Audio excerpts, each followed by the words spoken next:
नमस्कार। कभी सोचा है कि किचन में रखी एक बहुत ही आम सी चीज लहसुन आयुर्वेद के प्राचीन विज्ञान में कितनी खास जगह रखती है। वहां इसे सिर्फ लहसुन नहीं बल्कि रसोन कहा जाता है और इसे एक महान औषधि का दर्जा दिया गया है। तो चलिए आज इसी आम सी दिखने वाली चीज के असाधारण गुणों की कहानी को समझते हैं। देखिए, पुराने आयुर्वेदिक ग्रंथों में लहसुन के लिए सिर्फ एक शब्द इस्तेमाल हुआ है, महौषधि, मतलब द ग्रेट मेडिसिन। और बस यही एक शब्द सोचने पर मजबूर कर देता है कि आखिर क्यों, ऐसी क्या खासियत है इसमें कि इसे इतना बड़ा सम्मान दिया गया। ठीक है, तो चलिए इस रहस्य को सुलझाते हैं। इस बड़े से नाम महौषधि के पीछे की कहानी क्या है और आयुर्वेद से लेकर आज का मॉडर्न साइंस इसे असल में कैसे पहचानता है, ये देखते हैं। तो सबसे पहले बात करते हैं साइंस की। इसका बोटैनिकल नाम है एलियम सेटाइवम और ये लिली परिवार यानी लिलिएसी फैमिली का सदस्य है। हाँ, वही लिली जिसके फूल होते हैं। संस्कृत में तो इसके कई नाम हैं और कमाल की बात यह है कि हर नाम इसकी कोई ना कोई खूबी बताता है। जैसे उग्रगंधा, नाम से ही पता चल रहा है इसकी तेज तीखी गंध के कारण।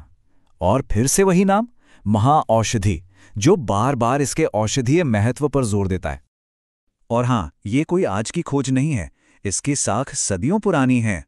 आयुर्वेद के जो सबसे बड़े ग्रंथ हैं ना, जैसे चरक संहिता, सुश्रुत संहिता, सब में इसके गुणों का जिक्र मिलता है।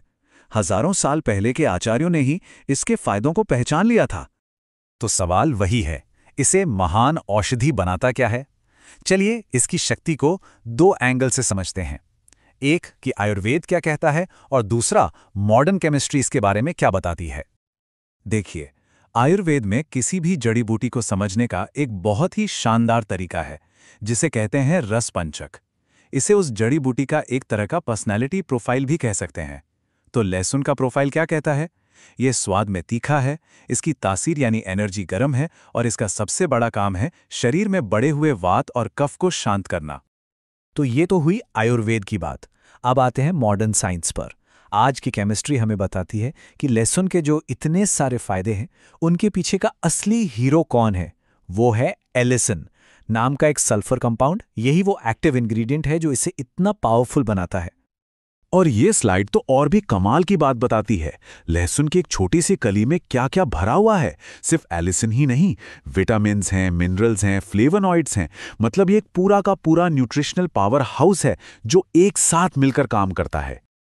तो ठीक है, हमने ये तो देख लिया कि इसके अंदर क्या क्या है, पर अब सवाल यह है कि ये शरीर में जाके करता क्या है। मतलब इसके जो गुण हैं वो असल में एक्शन में कैसे दिखते हैं और इसका इस्तेमाल किन किन तकलीफों में होता है।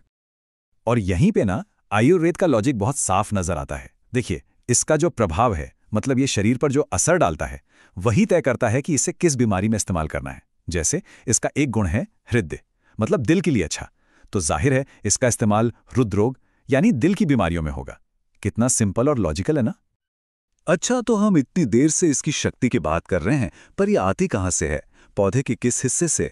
तो जवाब है इसका बल्ब, जिसे आयुर्वेद में कंद कहते हैं।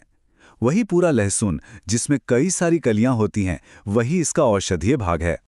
तो ठीक है, ये तो समझ आ गया कि ये बहुत पावरफुल है, लेकिन इसे इस्तेमाल कैसे करना है? चलिए देखते हैं आयुर्वेद में इसे किन किन तरीकों से यूज किया जाता है। अब एक बहुत जरूरी बात, इसकी डोज। इसे किस फॉर्म में लिया जा रहा है, डोज उस पर डिपेंड करती है। जैसे अगर इसका पाउडर लेंगे तो मात्रा अलग होगी, और अगर ताज़ा रस लेंगे तो वो काफ़ी कम मात्रा में लिया जाएगा क्योंकि वो बहुत कॉन्सेंट्रेटेड होता है। तो फॉर्म के हिसाब से डोज बदल जाती है। और एक और मज़ेदार बात, रसून यानी लहसुन हमेशा अकेले ही काम नहीं करता। इसे एक टीम प्लेयर की तरह समझ सकते हैं। ये कई बड़ी बड़ी आयुर्वेदिक दवाइयों का एक ज़रूरी हिस्सा है, जैसे लशुनादि वटी या आम वातारी रस, जो खास तौर पर गठिया जैसी बीमारियों के लिए बनाई जाती हैं। तो कुल मिलाकर बात क्या है? रसून यानी लहसुन सच में एक महान औषधि है। दिल के लिए, जोड़ों के दर्द के लिए बहुत फायदेमंद है। वात और कफ दोष को बैलेंस करने के लिए तो कमाल की चीज है। पर एक बात हमेशा याद रखने वाली है, आयुर्वेद में बैलेंस सबसे जरूरी है, क्योंकि इसकी तासीर गर्म होती है, इसलिए इसका ज्यादा इस्तेमाल शरीर में पित्त दोष को बढ़ा सकता है। तो संभल कर इस्तेमाल करना जरूरी है। तो आखिर में बस यही सवाल रह जाता है कि लहसुन क्या है? सिर्फ एक मसाला जो खाने में तड़का लगाता है, या फिर हमारी अपनी किचन में रखी एक पूरी की पूरी फार्मेसी। शायद अब हम अपनी रसोई की चीजों को एक अलग नजर से देखना शुरू करेंगे।